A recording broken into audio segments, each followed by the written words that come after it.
All right, we're out here in Union Park in New Bern. My mother's brother, my uncle Jack, Multiple indivisible groups are here. at the age of 23. Today, I work as a paralegal in the field of Social Security disability. And every day I fight for benefits on behalf of my disabled clients.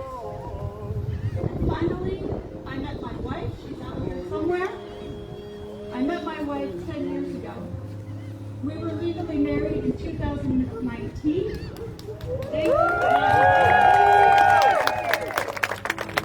Yes, that's right. We were married in 2019. And that's thanks to the LGBTQ advocates that fought for decades in order for us to have that right.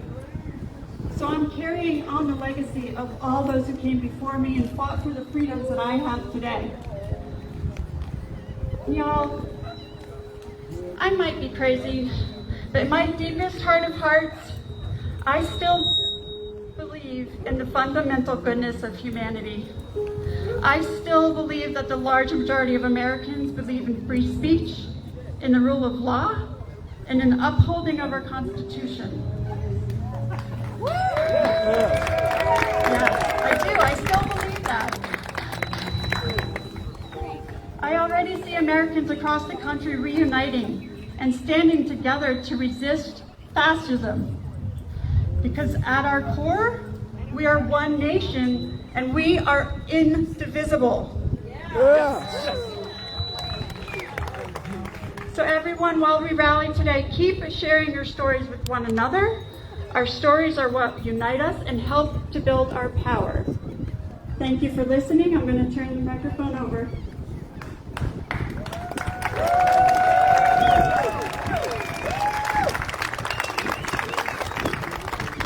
I don't know who she thinks she is up here.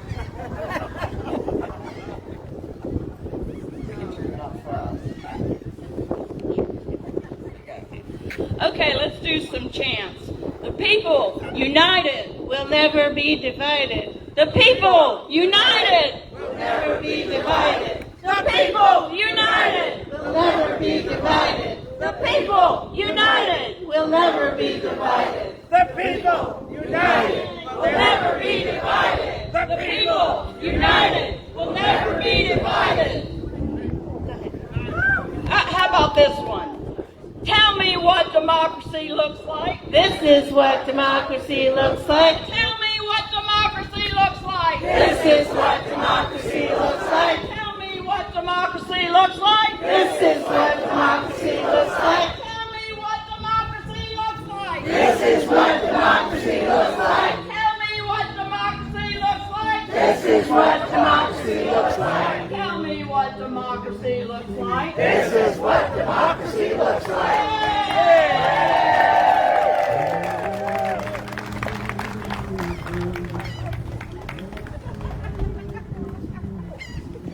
Our next speaker is Monica Gibbs. Come on up, Monica. I don't know, some people from Pamlico know Monica.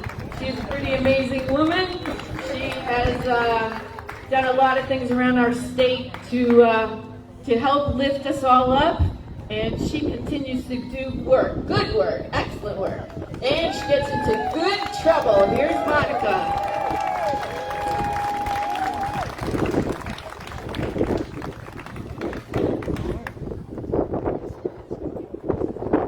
Thank you, Catherine. My name is Monica Gibbs. I am a community engagement and political activist. I live just across the border in Pamlico County. Left for several years and returned in 2023. So I'm seeing a lot of familiar faces of people that I worked with here in Craven County through the years. Louder? I'll take this off.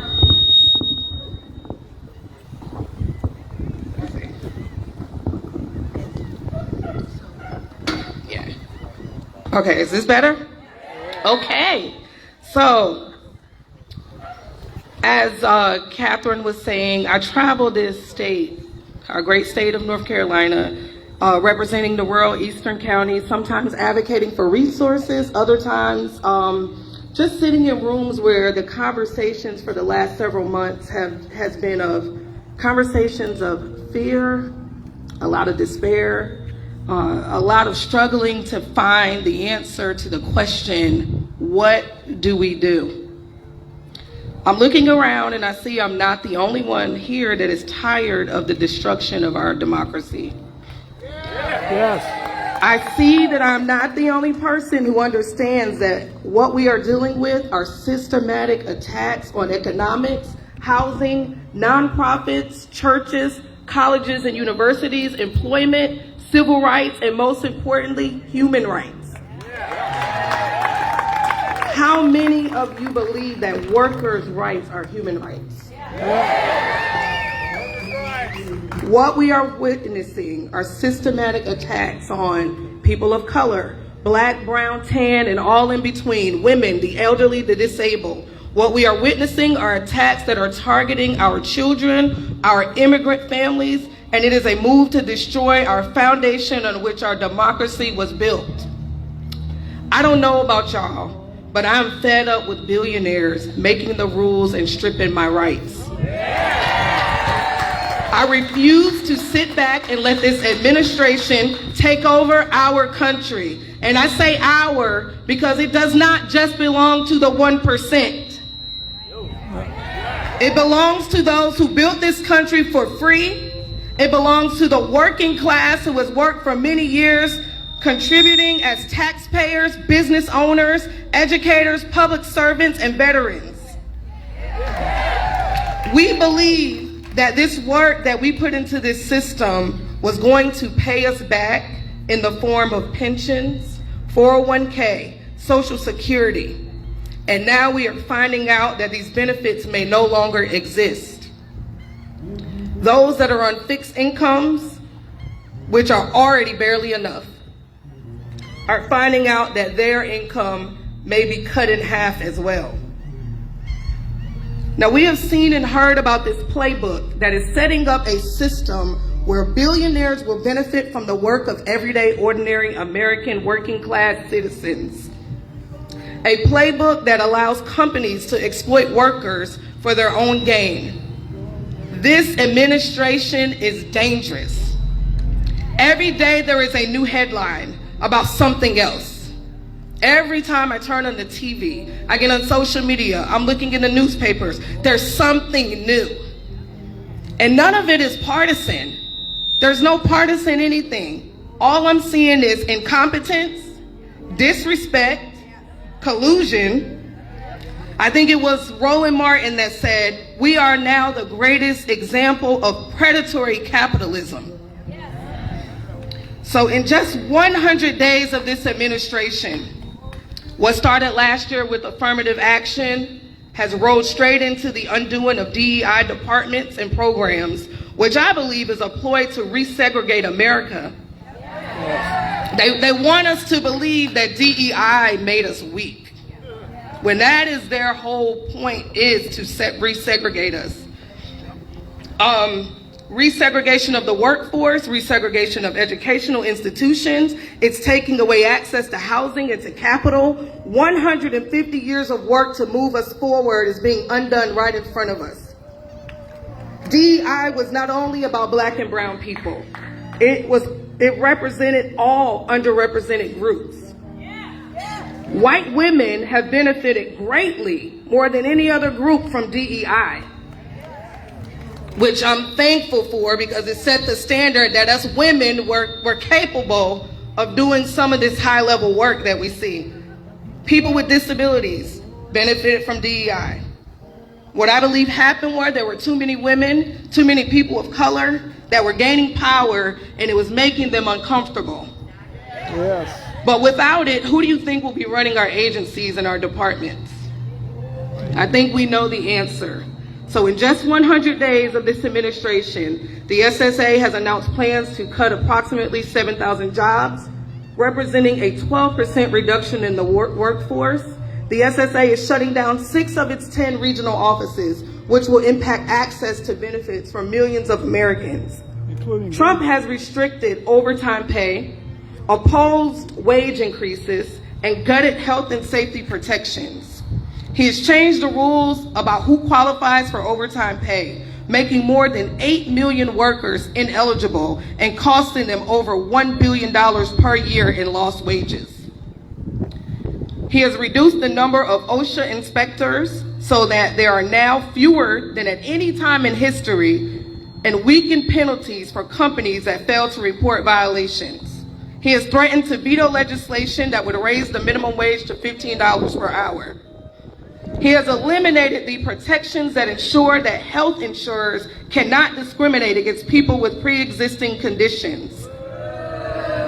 He has threatened to veto legislation to reduce prescription drug costs, even though last year the prices of over 3,000 drugs were increased by an average of 10.5%. Trump's made protecting the profits of pharmaceutical companies one of his priorities. His proposed budget will cut the funding for Medicare. Instead of supporting the CWA's bipartisan legislation to help save call center jobs, he pushed for a corporate tax cut bill that gives companies a 50% tax break on foreign profits, making it financially rewarding for them to move our jobs overseas.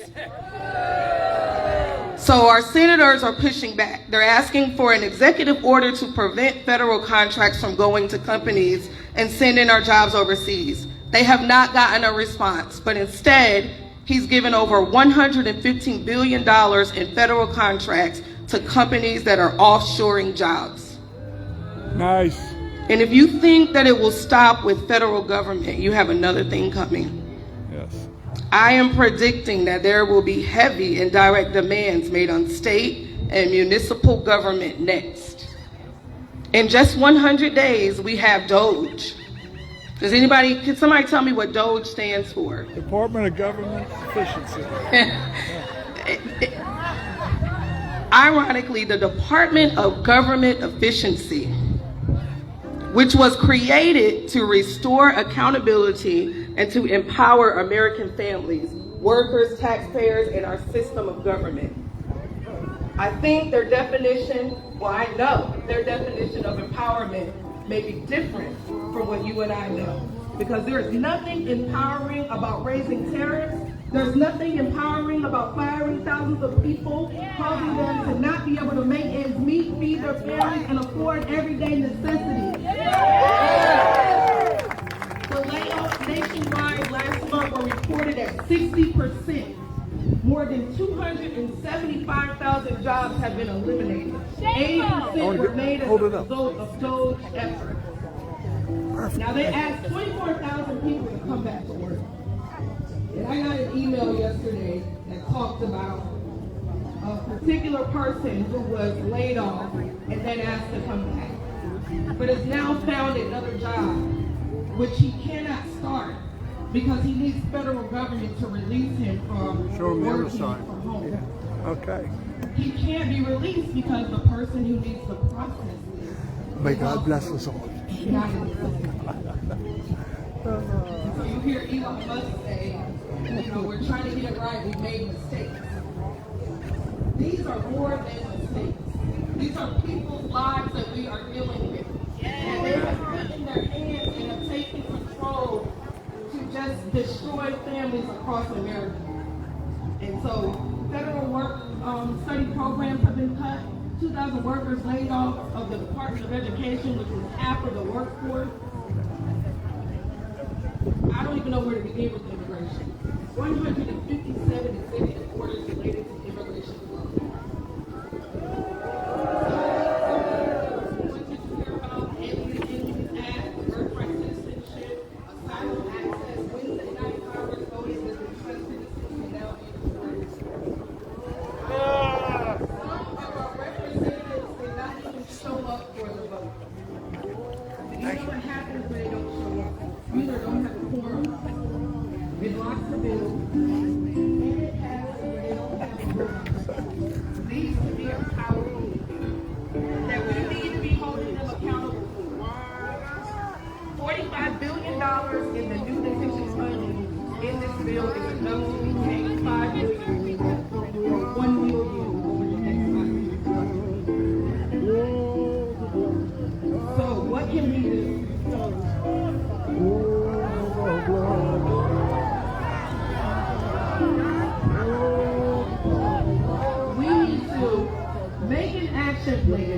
at these town halls, take cars and busloads to the General Assembly. As a matter of fact, on Tuesday, there will be groups of us going up to Raleigh to advocate for formerly incarcerated individuals.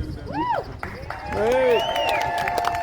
Here in North Carolina, lawmakers will consider 2 bills in this next session that will increase minimum wage if they can get it passed. The Economic Security Act and the Fair Minimum Wage Act.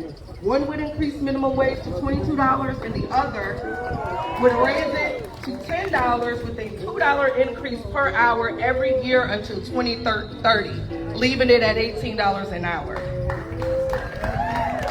So it is our job to push our lawmakers to stand behind both of these bills. Yes. Now, we have laid out all of the problems. We've identified who the major problem is. We know that there has been legal pushback, but we need a dynamic approach because this administration does not respect the Constitution. They do not respect this country. Amen. We need to ensure that coalitions like this continue to happen and to be more intentional about engaging with folks that do not look like you. If you look around, we need some more diversity. We need to do this. And if you have the resources to fund groups or grassroots work, this is your chance to make great change. Funding grassroots work is not a risk, it is an opportunity. Yeah. Some of us do this work for very little, sometimes for free. And I'm telling you that the way we're mobilized today, we don't only need to mobilize, we need to organize as well. Amen. Those two are very different, and one without the other is not as effective as having both. So we need to mobilize and we need to organize. There's several groups here today. The Pamlico Progressives are here, Indivisible Craven Progressives. We need as many of you as possible. Indivisible. Now, y'all may have seen that viral dance called Boots on the Ground. Have y'all seen that? It's sweeping the nation, boots on the ground. Well, that was a grassroots term first. So that's what we need. We need your boots on the ground, educating, strategizing, mobilizing, and organizing. It is not the time to be silent when we are being handed our entire democracy and seeing the undoing of history daily. Nisha Tabassum said, "We are the many and they are the few." We are taking our power. It is our moral obligation to